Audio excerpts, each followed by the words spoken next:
Assalamualaikum warahmatullahi wabarakatuh. Alhamdulillahirabbil alamin wa bihi nasta'inu ala umuri dunya waddin. Wassalatu wassalamu ala asrofil anbiya wal mursalin sayyidina maulana Muhammadin wa ala alihi washabi ajmain. Amma ba'du. Kepada yang terhormat Profesor Dr. Haji Hadi Supranto selaku Rektor Universitas Hasyim Asy'ari, dan yang terhormat Bapak Haji Hanifuddin Mahadun selaku dosen pengampu psikologi belajar, dan tak lupa serta orang tua saya yang selalu mendukung saya, mendoakan keberhasilan saya, dan tak lupa juga teman-temanku yang berbahagia.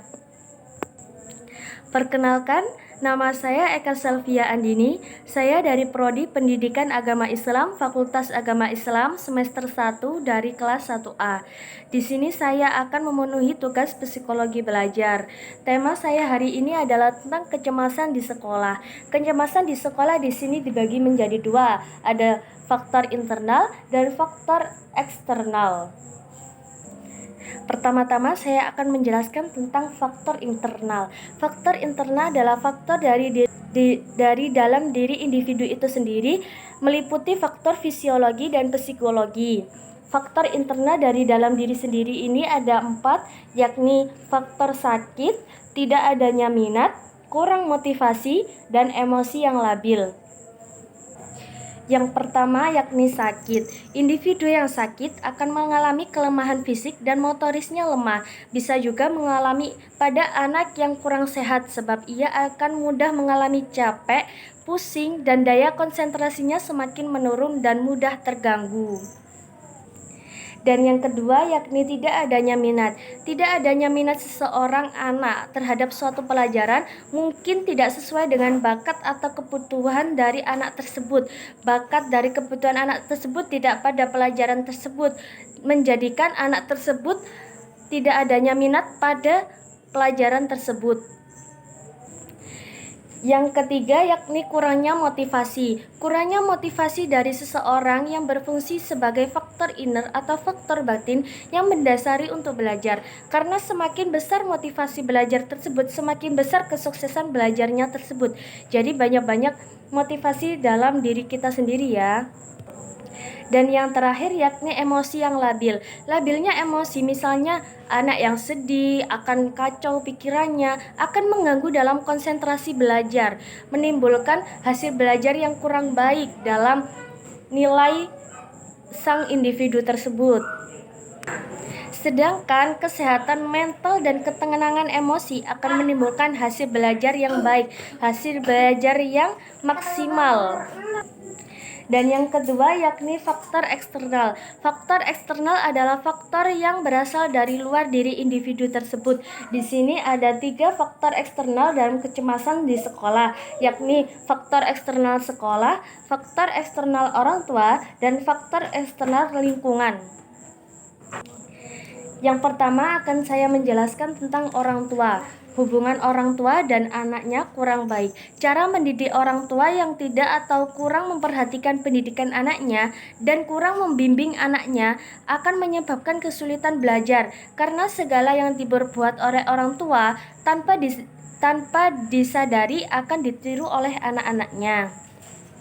Jadi, sebagai orang tua seharusnya lebih memperhatikan pendidikan anaknya dan lebih membimbing anak-anaknya.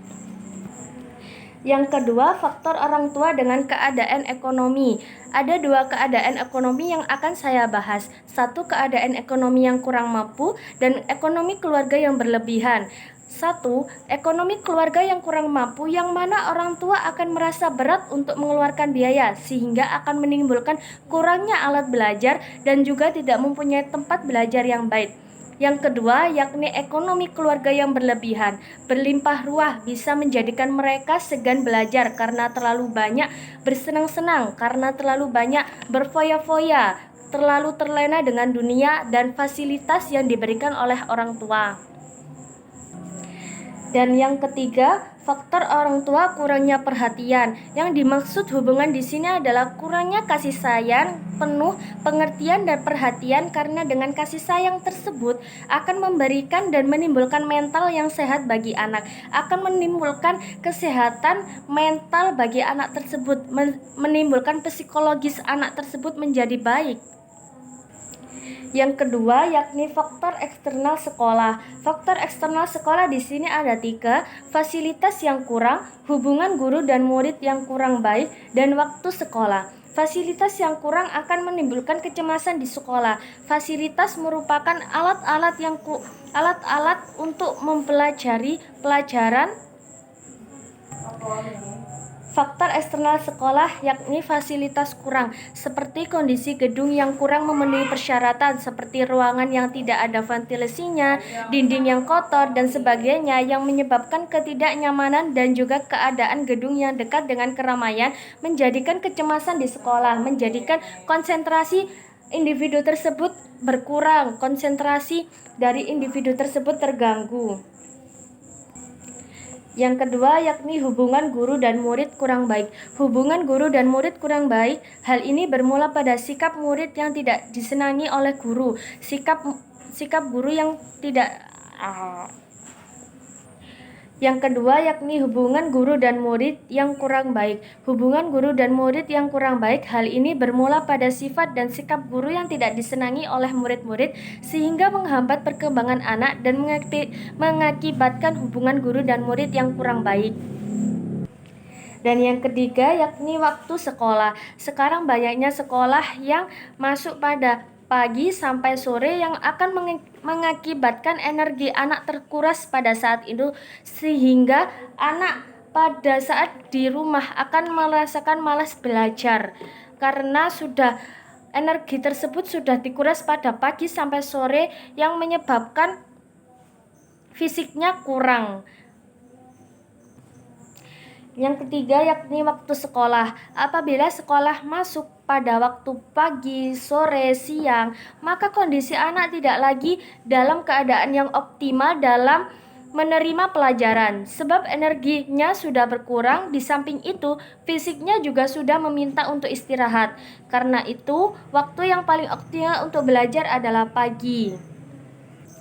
Di sini adalah faktor eksternal lingkungan. Faktor eksternal lingkungan di sini ada 3, yakni teman bergaul, corak tetangga yang kurang baik, dan terlalu banyak berorganisasi. Teman bergaul ini sangat berpengaruh besar pada jiwa anak tersebut. Apabila anak suka bergaul dengan mereka yang tidak sekolah, maka ia akan malas belajar, sebab cara hidup anak yang bersekolah berlainan dengan anak yang tidak sekolah. Kewajiban orang tua adalah mengawasi pergaulan anak serta mencegahnya agar mengurangi pergaulan dengan mereka. Yang kedua yakni corak tetangga yang kurang baik. Corak kehidupan tetangga yang kurang baik seperti suka main judi, minum arak, tidak suka belajar, dan menganggur akan mempengaruhi psikis anak yang bersekolah. Minimal tidak ada motivasi bagi anak untuk belajar. Jadi anak-anak itu memberi contoh kepada dirinya sendiri. Oh, tetangga itu loh seperti ini, kok saya kayak gini. Yang terakhir yakni terlalu banyak berorganisasi. Berorganisasi itu baik, tapi kalau terlalu banyak akan menyebabkan belajar anak menjadi terbengkalai. Dalam hal ini diperlukan pengawasan juga dari orang tua. Jadi sekian dari presentasi saya, hari Senin ke Kota Tua, naik kuda membeli pepaya. Terima kasih hadirin semua sudah berkenan mendengarkan presentasi saya. Apabila ada salah kata maupun perbuatan, mohon dimaafkan. Wabillahi taufiq wal hidayah. Wassalamualaikum warahmatullahi wabarakatuh.